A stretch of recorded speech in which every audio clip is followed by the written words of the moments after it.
Greetings and welcome to the Southside Help Center show. I'd like to thank everyone for tuning in. I promise you this is going to be a magnificent, magnificent show. I want to talk a little bit about what we got coming up because, World AIDS Day is on Saturday. And when World AIDS Day come around, we want to make sure that we bring as much attention to HIV, and not just HIV, but the prevention of HIV as we can. So it's a great event we got going on. We want everybody to make sure you write down the information. We're going to do the Voices for Change. Let me really quickly go to the Voices for Change flyer. This is the Voices for Change. It's going to be on Saturday. It's going to be from 6 to 9.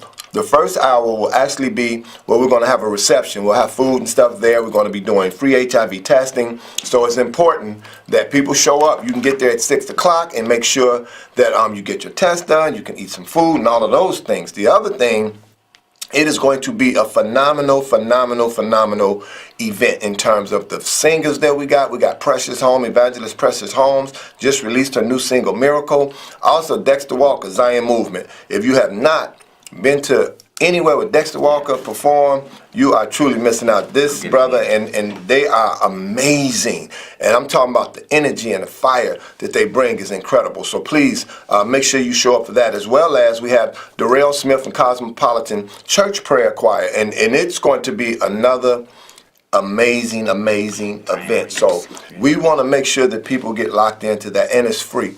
Not going to cost you anything. So please mark your calendar for this Saturday, World AIDS Day, from 6 to 9, Voices for Change. And by all means, come out, bring as many people as you can, and have a great time. Now, one of the other pieces that we want to talk about for World AIDS Day is this. We at the Southside Help Center, our founder, Betty Smith, she founded the agency over 30 years ago. And we have now the Betty Smith Award, which is phenomenal, and this is the first year that we're doing the Betty Smith Award. And with that, two of the people that I have here, who I am honored to be on the same platform with, I am honored to be in the presence of these two wonderful activists, HIV activists. They've been doing this work for a very long time. And we'll go back and talk about the criteria for the Betty Smith Award, but I want to make sure that I introduce two of our first-time recipients of the Betty Smith Award would be Caprice Cartons. Ms. Caprice Cartons and Mr. David Robertson. David Robertson. And there's one other individual, Mr. Sherman Bryant. He's going to be our third recipient of the Betty Smith Award. One thing about the Betty Smith Award is this, when we talk about the criteria for it. This time we're looking at long-term survivors. We're looking at long-term survivors of HIV and AIDS. And we're also looking at what does the future of HIV and AIDS look like. So we want to make sure that we acknowledge those who have been a part of this fight for a very long time and are still here surviving and fighting and advocating for the prevention and intervention of HIV. Also, what the future of HIV looks like. We want to talk about that so we can look at different methodologies that you can implement, different things, because again, when we start talking about behavior, it's so difficult for people to change behavior. So we always say start with one little thing. Mm-hmm. Don't even focus on the big picture or the whole picture. Start with one little thing and then see how well that works. And then once you master that, then you can go on to something else. With the Betty Smith Award, one of the requirements of this, those individuals who have been in the field of HIV prevention making a difference. The two individuals that I have here today makes a difference, and I'm so honored to have them as recipients of the Betty Smith Award, because this really speaks to Mrs. Smith's vision. What her vision was, she told me this story time and time again, so I know it. I just like she told me this so, and I always, Miss Smith always reminded, my grandfather would tell me stories over and over again, the same story. And I would listen to it like it's the first time, each time, because of how they told it and the passion that they told it with. And Mrs. Smith founded the agency in 1987, where she was a therapist at Rush. And when she was there, she saw how African Americans were being treated when we were talking about HIV and how it was affecting us and impacting us. She talked about how the doctors treated them and how the nurse treated people who were HIV positive that were African American. And that prompted her then to say, wait a minute, we need to do something different about this. And she actually quit her job and started the Southside Help Center in 1987 because she saw a need for African Americans. And not only did she see the need, but sometimes we'll see it and we won't do anything. She quit her job and started the Southside Help Center in 1987, which is more than 30 years ago. And Southside Help Center is still here. And we're still here because of individuals like Ms. Cartons. We're still here because of individuals like Mr. Robinson, where they're still doing the quality work. We had a lot of agencies out here, and we want to make sure that you know the Southside Help Center has been here for as long as we have and been doing the work for as long as we have. And we're very grateful to Mrs. Smith, our founder, for starting that agency and for seeing the need for African Americans, and not only seeing it, but jumping right in and making a difference. This woman is a pioneer. Not only is she a pioneer, she is a giant amongst giants, what Betty Smith has done for our community. So I am so grateful to her, and I am so thankful for her. And I don't want to leave out the fact that not only does the legacy continues, but it continues on through our executive director, our current executive director, Ms. Vanessa Smith. She is now at the helm of the Southside Help Center, and with that being said, we are still doing great work. We are still growing. We are still reaching and touching communities of color, talking about HIV prevention amongst other programs, and we'll talk a little bit about those programs before the end of the show. So through Vanessa Smith and through Betty Smith, we have been able to do great things at the Southside Help Center, so I'm honored to be a member of that particular organization, as well as to be amongst the individuals who you see here today, and the work that they've done. So now that we got all that out the way, that's, we were located 10420 South Halsted. You can go to the website, www.southsidehelp.org. You can go there and check out the other programs, so please, by all means, check out the website. Also with the Voices for Change, you can go on there and it'll give you additional information about the Voices for Change as well. So please, now that we got those out, we want to get right into a conversation. One of the things I want to do is have a conversation. Okay. So that, as we talk about HIV and prevention, and we talk about people being diagnosed and what they should not do, want to have a conversation about it. So that, when you look in, I want them to know and understand who and what you are and all you've done. The first question I'm going to go with, Ms. Caprice, and then I'll pass the same question over to David. And I want to know that, the year you were diagnosed, and talk about the emotions that you felt at that time when we're talking about early on in the disease. Talk about what that was like for you. Well, I was diagnosed in March 1990, and I stayed in denial until March 1998. Whew. Yeah, because I still hadn't come to the realization that I had HIV. I just could not fathom that idea. I just couldn't fathom it. So I continued to move around recklessly and indulge in meaningless things for a long time, until one day I just got tired of being tired and decided to do something about that. I knew I didn't want to be a statistic. I didn't want to be, because a lot of folks that were actually being diagnosed were dying for lack of services, lack of medication, lack of a whole lot of access. And I didn't want that to be my experience. So I made the decision to do something about that 8 years later. Oh, wow. It took you 8 years to get to that point? 8 years. To get some acceptance with it, yeah. And that's going to be majorly important because I've spoken with some other individuals that I've come in contact with through the years, and they had some of the similar experiences. But it's like in that for lack of a better word, in that space when you still denying the fact that you've been diagnosed positive, the behavior never changes. So then you look at, when you said reckless, that was the key word. Absolutely. And it's Absolutely. when you look at that, when you talk about that, just what do you mean? Elaborate a little bit more when you say, for those years that you didn't believe, for those years that you continue to behave, what would reckless behavior consist of? And it's important because people who get diagnosed with an HIV diagnosis, you need to know what you should not be doing. You need to know where you can get the help, go and get the help. And then again, with the denial, what does that look like, and what can we do, hopefully, to change that? During that particular time, in that particular season, there wasn't a whole lot of access to or accessibility for people of color, especially trans people of color, to get access to services. So my behavior didn't change because the accessibility didn't change. There wasn't a lot of information. There was one drug out, one drug that was supposed to be the overall cure for all. And throughout that 8 years of being in denial, I found out what it was actually doing was not extending lifespans of people. It was actually taking them out. And I didn't want that to be my experience. I did not want that to be my experience at all. So I just continued to, and I didn't have any resources to tap into, so I continued to do what I always did.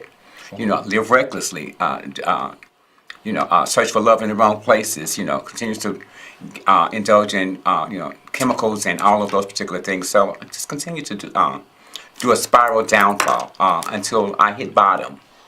And Spirit spoke to me and said, hey, what are we going to do?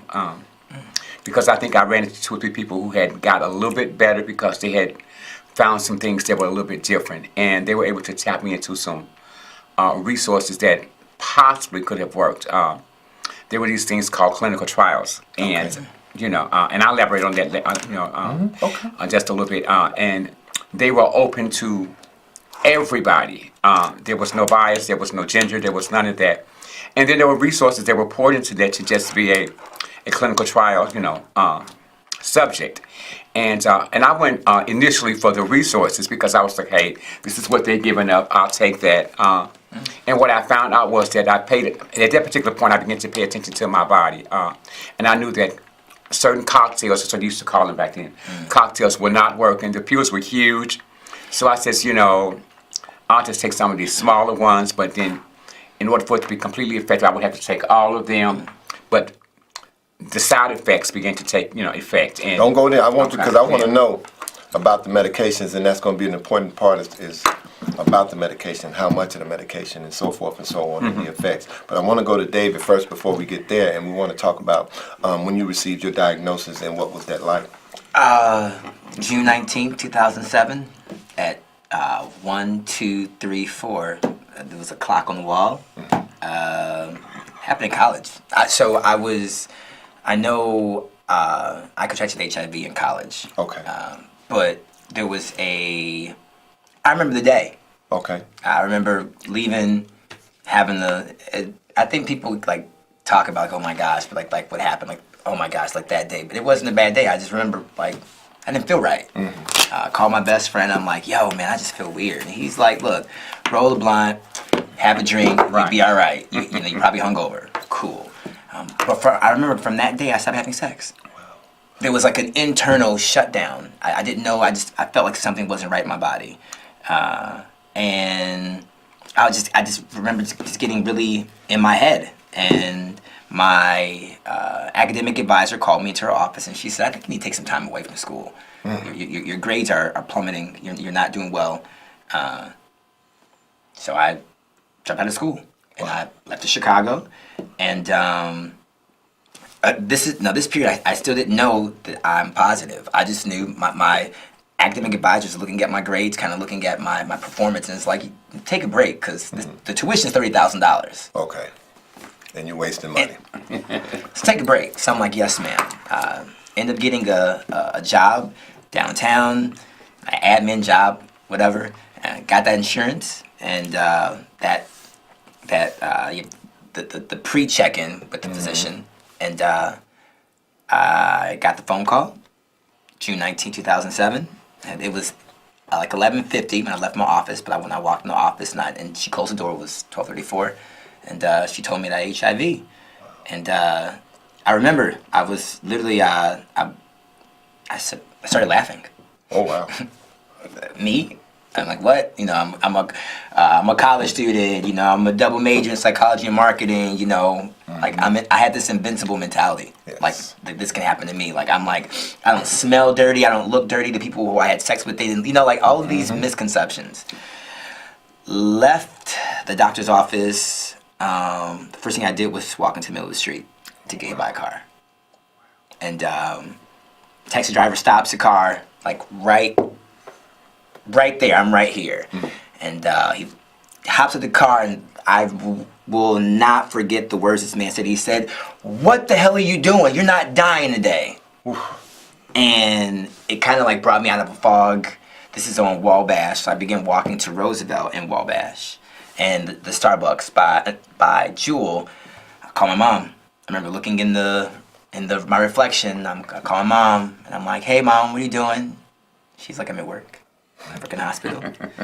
So I'm like, "Are you busy?" And she's like, "David, I'm at work. Like I work."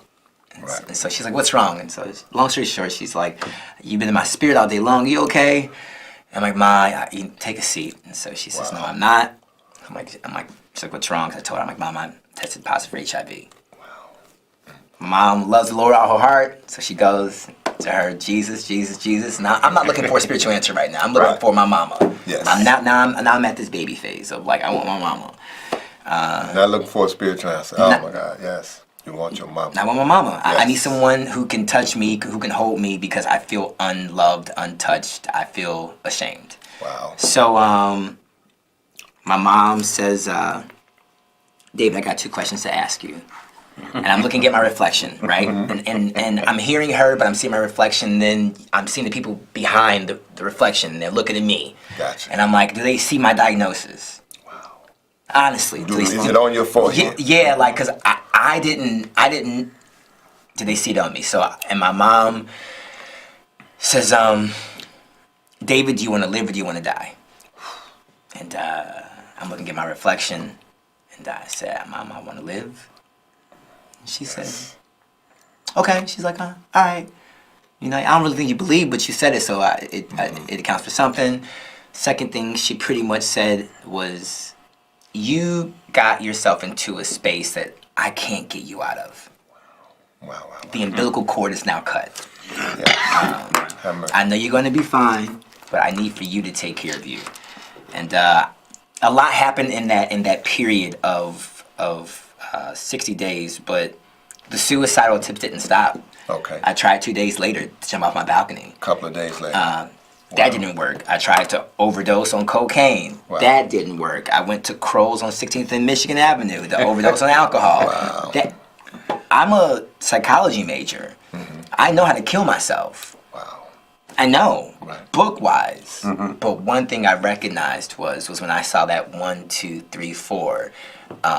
That was like a new beginning for me. Mm-hmm. And the 5 for me is why I'm here and why I'm doing the work, is because I know it's only grace. Wow. Only. Wow. And that is truly amazing. Only grace. Only grace. And even sitting here as I listen to the stories that you tell, and it's so amazing to see the strength.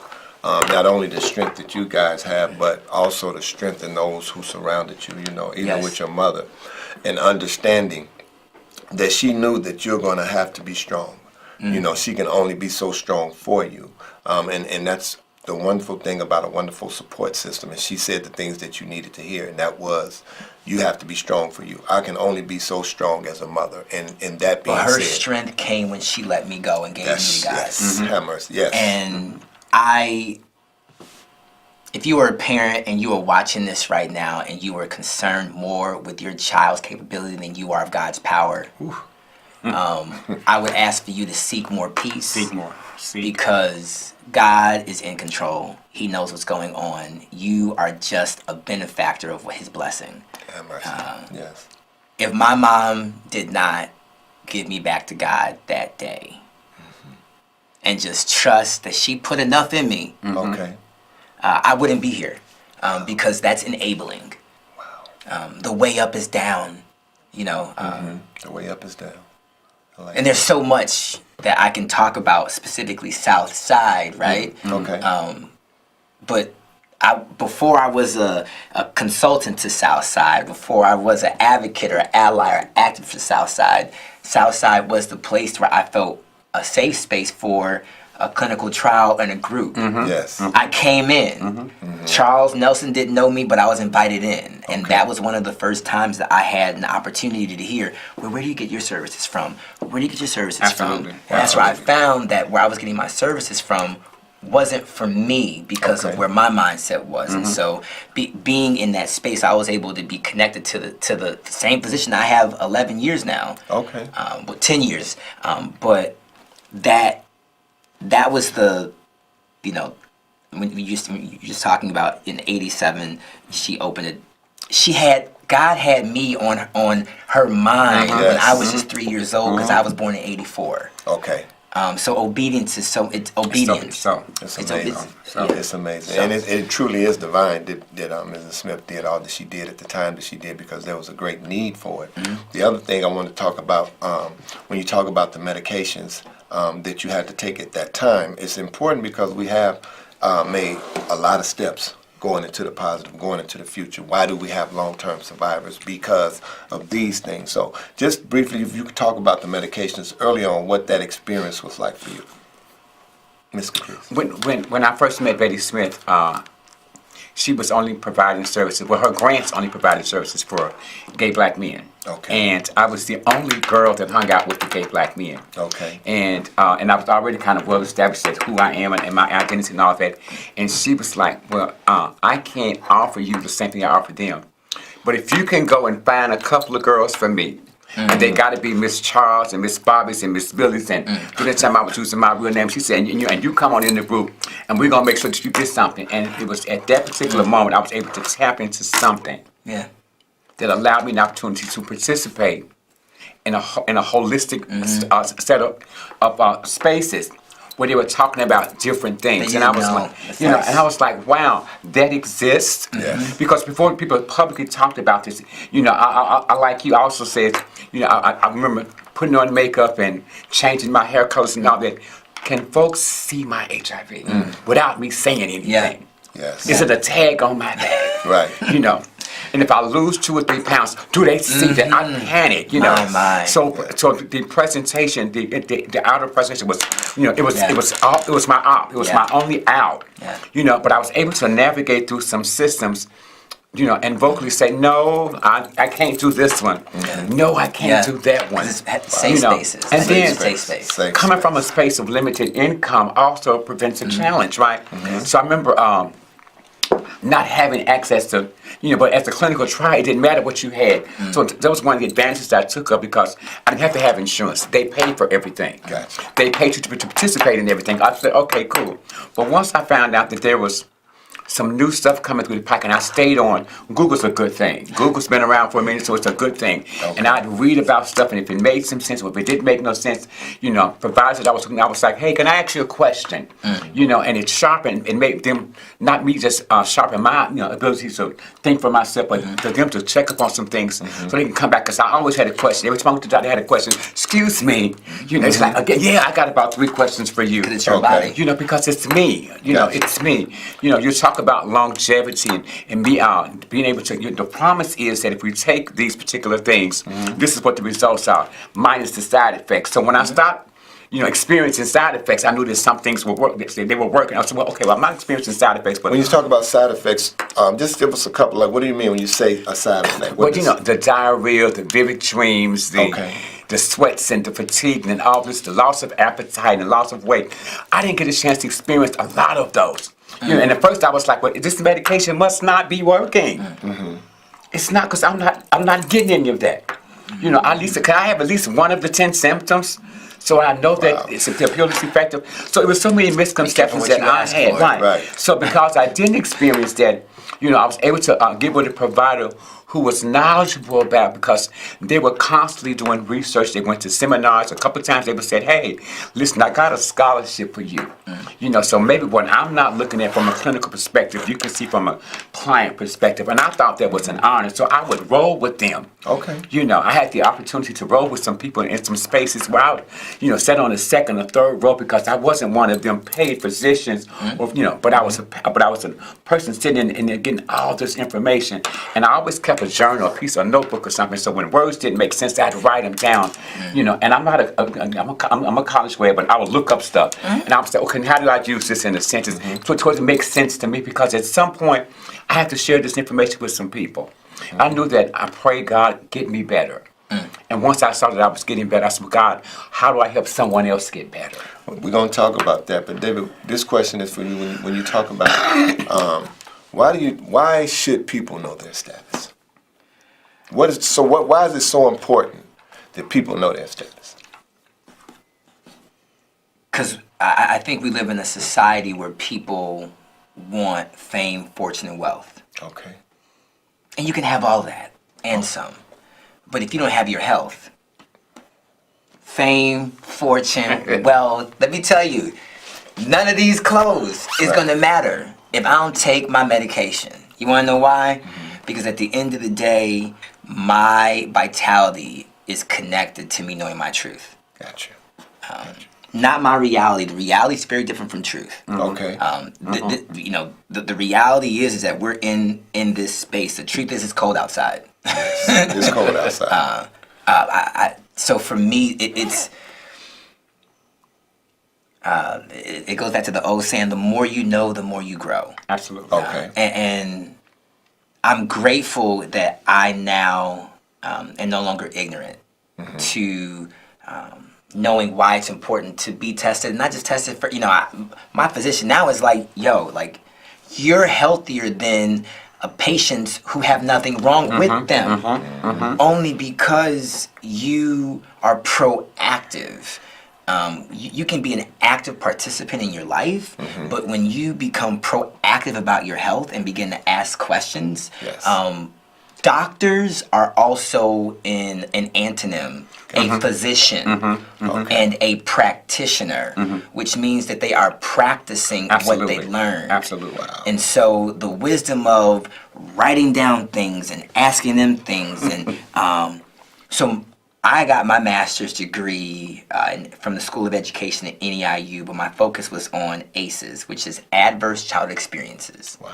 ACEs is a new public health issue because it talks about not so much if I broke my bone, right? Not so much, oh my gosh, you fell down the stairs. You're worried about the fall down the stairs, but how did I get into the position of falling down the stairs? Was it domestic? Was it internal? Was it relational? And so, because of my, I began asking I just graduated this year, but I began asking my physician, do you know what ACEs is? This is my physician. Right. 10 years. No clue. Wow. I asked him, do you know that ACEs is connected to household dysfunction? And those individuals that have household dysfunction are connected to more issues related to diabetes, to sexual infections, and to community, all these different things. I know for me that when I looked at my trauma, it was connected to why I was looking for love in all the wrong places, which was equal. People say that in such a cliche. I was looking for love. No, I was looking for a feeling. Okay. Right. Okay. Right. I was looking for an escape. gratification. Right. It wasn't for love. It was I needed Touch me right now. which Yes. period. And every other sensation shuts down. All of it. All of it. Wow. That's amazing, and it's very interesting. One of the other things, when you talk about those experiences, what would you say to the individuals who say Magic Johnson is no longer HIV positive? Because you'd be surprised the number of people that right now, still today, say that Magic Money has cured him. This is a very blanket statement for me. Magic Johnson is a multimillionaire, if not almost billionaire. There is specific access that you have in regards to health and wellness, to personal chefs, and to all of that, to where they can get you to the optimum level of being healthy and eating healthy. But to my knowledge, I've been working in HIV for 11 years. You've been working there for 25 years. More. I haven't heard of a cure other it's than going and taking your medication. I think a lot of times we want, this is just for what I've understood in my path, is that people want an easy way out when they recognize that they got themselves into a situation. Yes, absolutely. Life is not HIV loves an ignorant person. Absolutely. Wow. STDs Absolutely. love an ignorant Absolutely. person. Absolutely. Because when you think it cannot, everyone says never say never, but then when it comes down to sex, well, that's different because it's how I feel. But I reckon, and ignorance, and people get really upset with the word ignorance because they're like, wait, you call me ignorant. Be very careful. Right. that you're Define not- ignorance for me. But before you can define it, let's spell it. There you go. IGNOR. You're ignoring some things. you're ignoring the fact that you have a condom available to you, but you want to feel it raw. Absolutely. You're ignoring the fact that you know you may not be right and they may not be right, but ain't nobody talking about nothing. None of that. So, There's no conversation. so this is this ignoring part that we want to act like, well, I can't believe it didn't happen. It's happening to me. Well, you better believe it, because at the end of the day, that pill is still has to be taken, and your life still has to be lived. Wow. And statistically, you know, the same pill that Magic Johnson takes, most folks takes, the only difference is he's able to afford to pay for his out of pocket. There are systems in play now, you know, thank God, that are able to support folks to actually pay nothing or zero copay. So it's not about the accessibility anymore. I'm grateful for that. You know, the ignorance part, like you said, the ignorant part is, you know, knowing your status is important because, you know, if you're having sex with anybody other than yourself, you're at risk. That's just the bottom line. And we're humans, and we're entitled to what we feel, and we like to feel. If it touches, if it feels good, tastes good, smells good, we want some of it. Sometimes a lot of it, right? And the thing is and it's the, you know, we all have heard this from our trainings. I don't yuck your yum. Yeah. You know, right? Yeah. But you know, if you enjoy, and this is, I've had a conversation because people are like, well, you know, I need to wrap it up. Cool, perfect. If that's not you, awesome. Then I would recommend, if you would like to have unprotected sex for the rest of your life, have it. But then have the conversation before, have the conversation after, and then go get tested again. Yes. And then go and have the conversation, because I think a lot of times, sex is ooh and ah. It is. And communication is not ooh and ah. Communication is a burden. It is a burden. And sex is a release. That's right. And so we have this assumption that once it's done, it's done. No, when it began, it's now beginning. Yes. Right, exactly. And Yes. I used to focus on my generation, but now I have to focus on this next generation who Okay. are behind me, Okay. because they lack a parental spirit, and so they're looking for a reason to live versus knowing that there's purpose already in them because there's breath in their body. It's amazing. And this is an amazing conversation because the information is incredible, and just the way that you guys are wording it. Let me go real quick back to this, and this is why I want to go back to this, not because of the concept, but because of organizations like AHF. AHF is an amazing organization that provides prevention throughout the entire world, not just the country, but all over the world. AHF has been providing services. One of the things that we want to make sure that we cover is, because we're now partnered or affiliated with AHF, with that, AHF has given us a much longer reach, and we want to make sure that we talk about the reach that we now have through AHF. We have 2 clinics available. One is in Hyde Park, right above Mellow Yellow. There's a clinic. Also, we have one on 26th Street. So not just do we do HIV testing, we have mobile units on the street. Most times you'll see one of the 2 mobile units. We're out every single day providing free HIV testing, providing other resources. One of the things that we also do on the truck, because we understand circumstances, is when you see the truck, you're hungry, stop the truck. We have sandwiches on there. We have juice and water and stuff on there regularly. So if you see the truck and you're hungry, stop the truck. It's not just HIV, because if you're hungry, you're not thinking about getting tested. So we want to make sure that we help and deal with some of those sub-situations. We have hygiene kits that we pass out. Those may consist of soap, deodorant, socks, gloves, hats. So by all means, stop the truck if you see it, because we're out here every single day and we're trying to provide not just HIV prevention education and free testing, but also deal with some of the other issues. And then also, we have a wealth of resources on the trucks where we're talking about where can you go to get a food voucher, where can you go to get clothing, where can you go to get a free HIV test or testing or STD testing, where can you go? So by all means, if you see the trucks, it'll have Knockout HIV. One of the reasons we have Knockout HIV on the side of it is because we want to deal with the stigma that even still today, whether we 30 years into the epidemic, it still affects people when they see HIV. You know, and the reality of it is we want to shine light on that. We don't want it to be this hush-hush thing. Sex is already hush-hush. People get ready to have sex, either if it's daytime, they let down all the shades. Yes. If it's nighttime, they turn out all the lights. Don't nobody want to see nothing. Sex has always been considered to be a taboo. It's always been that. So, you know, we want to make sure, look, turn the lights on. Analyze it. Look, have a conversation before Prior to. engagement, and we want to Prior make to. sure when we talk about that particular piece of it is, we always talk, and I tell my young people whenever I do a workshop with the young folk, I tell them to do 90 and 90.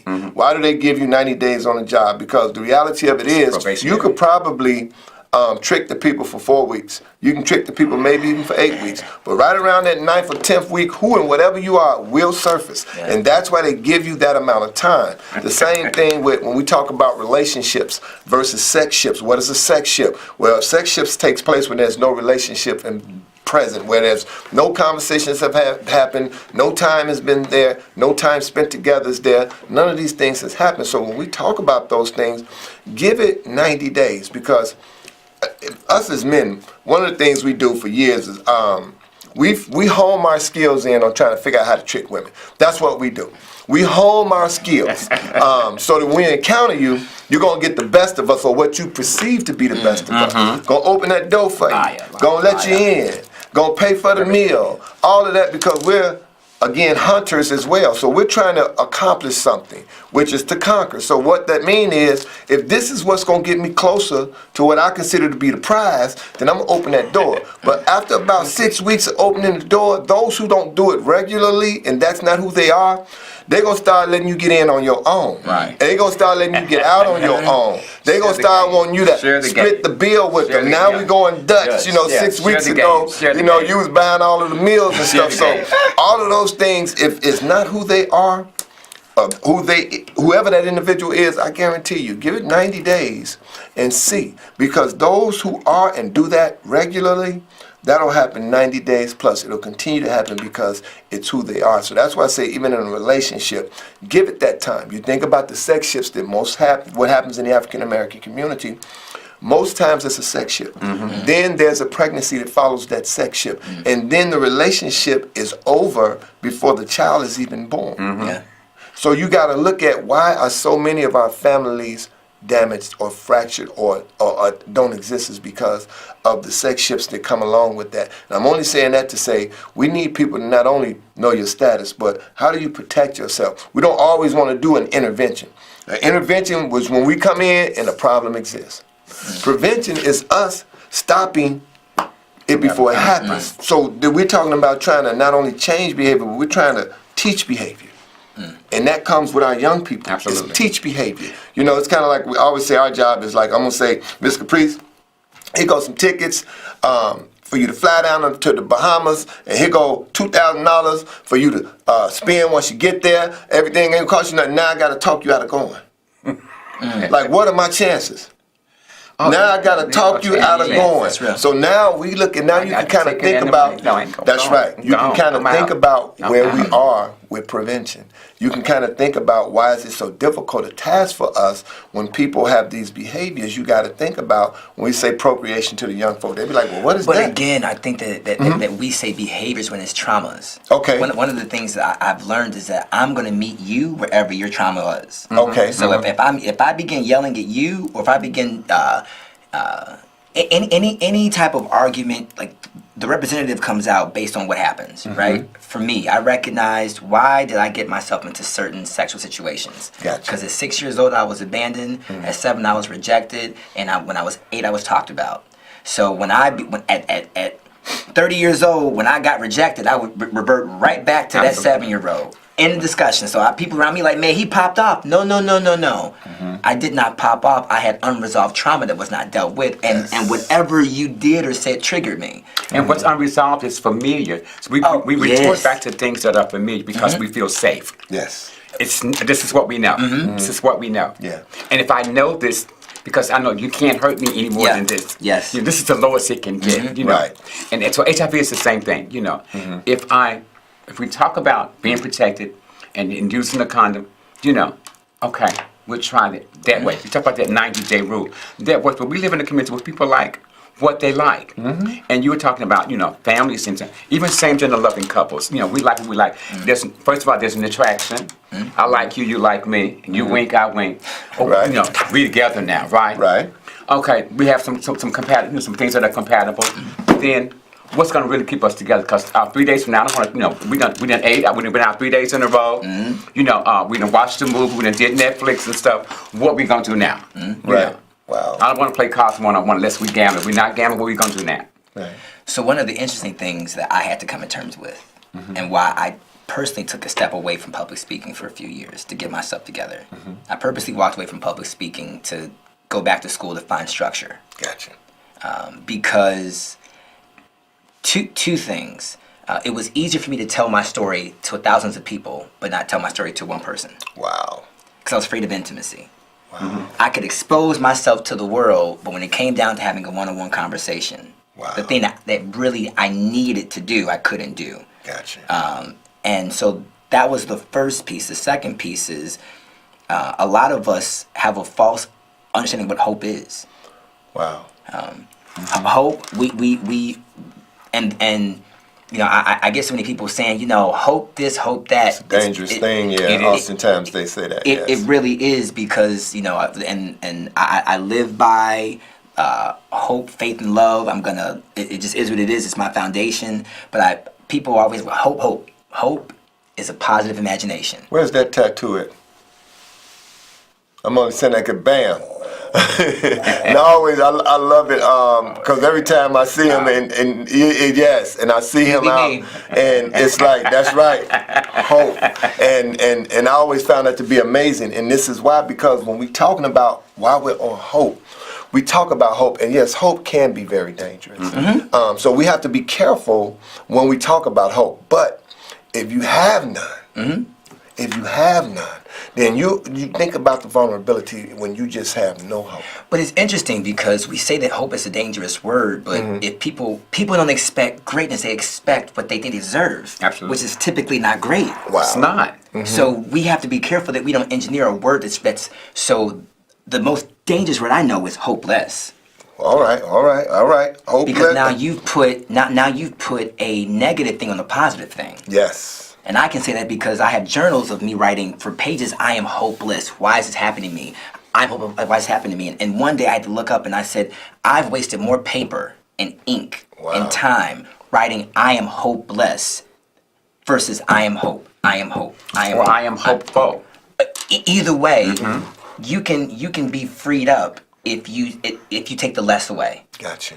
And so we diminish the word hope because it's been such a common word, but all hope is a positive imagination. If I can see it, That's right. I can see it. That exactly, and I thank you for it because it's so important that we keep the hope and we continue to move forward and strengthen our community. Yes. I really am really so thankful that you guys come and to have this conversation because it needs to be had. One of the things that I found out about HIV early on, 25 years ago, everybody was talking about it. All of the services was provided, and then you look up, and then they start taking away all of the money that deals with HIV, that deals with HIV prevention, that allows us to come into the community to provide those services. That stuff started to disappear, and the light began to dim on HIV.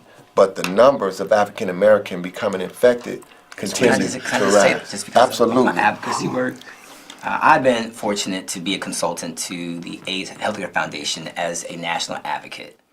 And that just simply means I do community mobilizing, lobbying, phone banking, all of the above. I have been the voice of the voiceless for the last 2.5 years. I'm honored. I went from being an ally to an activist to now an advocate. And I believe one of the major reasons why it's shifted from prevention to a lot that goes into research is because when we don't know the power of our voice. Yes. And there's power in unity. Absolutely. And there's power in community. Gotcha. And one of the things that I believe that we as the African American community have allowed for them to give us what we need versus say what we need. Absolutely. And there is a difference. Even in saying that, I have the opportunity to sit on a couple of committees where we talk about the expenditures of the resources that coming out, you know, how it's shaped, how it's solidified, how it's formed, where it goes. I get a chance to read what people say, this is what we're going to take the advantage of the money for. I get to put in my little 2 points here and 3 points there. So when they make these ultimate decisions, you know, I know that I participated in a part of that. It's important that people who, whether you're infected or affected by HIV, sit on some of these committees where all the resources come in and say, hey, you know, I have a friend of mine who's HIV positive, and I don't believe that they're getting the right type of services. Why? Because they're not getting funded the way they need to be funded. I need to hear the language that goes around the table. You know, I need to hear what can I do as an ally, as an advocate, as an adversary. What can I do to sit there? Because it's great to say that there's so many committees, you know, and they're publicly, you know, announced, and you just click on some stuff, you know, and you'll say, hey, when is your next meeting? Can I come as a guest? I just want to hear what y'all talking about. Yes. Bring your voice to the table, you know. Bring your voice to the table. You know, I have created change in so many different spaces because I'm visible. You know, and that's the key. Yeah. I think a lot of people believe they have to say something. We are on the front lines. Yes, yes. We got big mouths. We got big mouths. Look. All we need for you to do is to show up behind us. Just show up.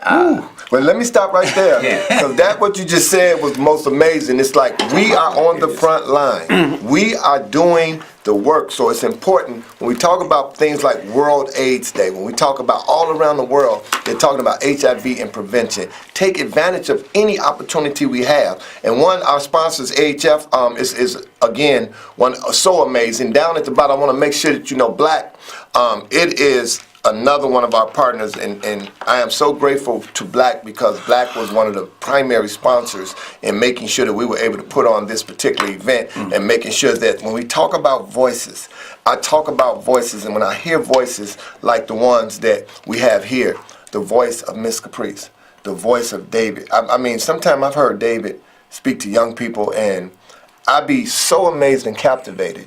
And I've heard so much about HIV prevention and so forth and so on, and I heard so much, but when you get individuals like that, when you have a David or a Miss Caprice, and they can captivate their audience and talk about their experiences with HIV, my next question is this, because one of the things we spend doing as voices every day, most of us who are committed to this work, because again, it has to be a level of commitment because the finances is not, you ain't finna buy no mansion or none of that. Not, so it has to not be, yet. That's it. Not yet. So you have to have commitment. And when you've been doing advocacy work for 11 years since David's diagnosis, then you know there's commitment. When you've been doing advocacy work, Miss Caprice was diagnosed in 1990, and she started hers in 98, but then you're still looking at 30 years of advocacy. That's when you're looking at the real compassion for the work that they're doing. So when you talk about that, each day that their voices are being heard or your voices are being heard, what would you say different today that you didn't say yesterday? And I say that because I think about it all the time in my mind. My mind runs and goes a lot of places. But every day, because I've been so passionate about HIV prevention, I be trying to say, what am I going to say to them today that I didn't say yesterday that's going to make a difference tomorrow? That's so important for us. Why? Because this is one of my experiences, and I say this. We did an event where we tested 51 individuals. Of the 51 individuals, we came back with like 19 positives. So I start thinking under 30, 19 about 35 and down. And this is the thing that I start thinking about because, yes, you look at different groups and they say, you know, they're tired of being targeted. They're tired of being tested. I get that. I'm tired of them being positive. So you got to look at, okay, what's motivating us to continuously target different groups? So now I'm saying, what can we say to those groups? So now, how do we change the culture to the point where we don't have to continuously target them because as long as they're coming up positive, I'm going to continue to target because I want them to be healthy. I want them to be safe. I want them to know that there's a difference, that there is hope. I want them to know that. So that's why when you have passionate people, we're going to continue to do the work at all costs. We're going to continue to do the work, but it still has to be about what are you going to do? What are you going to do differently that makes the difference? What is your voice going to say that makes the difference? So that's why it's important that when we have these conversations, they're your voices. And when I say that, I'm talking about Ms. Caprice, David. They advocate for HIV and HIV prevention every single day that they're out here. They're advocating. The voices are strong, and that's why we talk about voices for change. These are voices for change. Again, and which is what we're going to be doing on that Saturday, Voices for Change. And definitely in honor of Betty Smith, who was a very, very, very strong and loud voice for change. I always think about some of the things that Betty said to me early on that stuck with me when I was young. She said, "Mr. Cherry, you know the grass is always green until you hop the fence." And I was like, what is she talking about? But I understood as time went on. She says, you know, we always want to jump the fence when the grass that we stand in here is the same grass that's over there. So with that being said, you have to think about your grass, the grass that you stand on, that you're staying home, so you're not hopping the fence and going somewhere else. We got short time, so I want to make sure that I get it from both of you guys. What your message of hope? I mean, I'm going to hold you because I know I want to see the tattoo again. So your message for hope is a little different. But when we talk about a message for hope, Ms. Caprice, what would you say in terms of hope, a message for hope through your voice for change? Know your status. You know, if you're having intimate relationships with anybody other than yourself, you are at risk. That's just the bottom line. You know, HIV has no color, it has no cliche, it has no hue, it has none of those things. It wants you dead. Period. Just know your status. So if you get an opportunity, you know, and to get tested, get tested. Once you're tested, you know, get educated. Find out where it comes from. Who created, you know, not who created, but how is it created? What can I do to prevent myself from having, you know? And when you get the information, be sure to pass it on to someone else. All right. Be sure to pass it on. Be sure to pass it on. And David, if you could, what would be your message of hope? So there's a Terrence quote, and I love Auntie Maya Angelou, and it's Homo sum humani minea puto. And it's, I am a human being. Nothing human is alien to me. Wow. The first letter of HIV is human. And so for me, I'm only here because of love. I'm only breathing because people love me enough to say, get up. Okay. You know, here's some clean clothes, get up. The only thing that I know to do is to be an example. And so that is to be a person that loves, a person that has compassion, and a person that communicates. Yes. I cannot change you. I cannot change Ms. Caprice. I cannot change Mr. Cherry. But what I can do is be the most authentic and best me. And so that would then, hopefully, I'm on fire. All right, all right. So I'm hoping that my fire will flicker onto her life, into his life, into your life. And that's, if your flicker is light, then you don't have to worry about the ashes. Absolutely. And so that I don't want to be woke that I'm not lit. Wow. And so a lot of us are woke. We can be woke, but we're not. To me, woke and on fire. Fire does things. Okay. Woke is just up. Right. Gotcha. Right. There Just is a way. a difference. Yes, absolutely. So And you're stable while you're woke. Yes. Fire fluctuates, you know, and it does. But here's the thing: fire illuminates on what we don't want to talk about. Yes. And so for me, my hope will always be is that I'm put into spaces that need illumination. Yes. Yes. Because if it wasn't for, again, I think we forget this. We are the light to say, "Oh, did you know this information?" Right. I didn't know that pertained to me. Again, my three things: love, compassion, and communication. Love, compassion, communication. Let me see the tattoo one more time. Because it is so important that we have Hope. Yes, I love that. That we have hope. Again, and we truly would like to thank everyone for tuning in. I want to make sure that we cover this information just one more time. Saturday, December the 1st is World AIDS Day. Make a difference. Let your voice be heard. We're doing Voices for Change. It's going to be at 10420 South Halsted at Messiah Temple. It's an absolutely free concert. I am so honored that those who are going to be honored are those who have been doing this work and fighting this fight for a very long time. So I'm excited to have Mr. Robinson be one of the first to receive the Betty Smith Award. I'm excited to have Ms. Caprice to be one of the first to receive the Betty Smith Award. I'm excited to have Sherman Bryant to be one of the first to receive the Betty Smith Award. And again, the Betty Smith Award will be given out yearly, and it'll be to individuals. You don't have to be HIV positive. We're talking about people who are passionate about the work, about doing God's business in terms of educating people about HIV, in terms of saving lives, in terms of getting on the front line. So we want to make sure that the qualifications is just that you be out here putting in that work like Mrs. Smith did early on. She was one of the pioneers of HIV prevention for African Americans, and because of her, we're still here. We want to make sure that we cover our sponsors, AHF. We appreciate you. Black, we appreciate you for supporting the World AIDS Day event, Southside Health Center. We appreciate you as well. Also, our Executive Director, Mrs. Vanessa Smith. We thank you, Mrs. Smith, for continuing to do the work that your mother started many years ago. And the future of Southside Health Center is very bright. So we thank each and every one of you guys. I thank you for being here with us. Until we see you again, we bid you peace.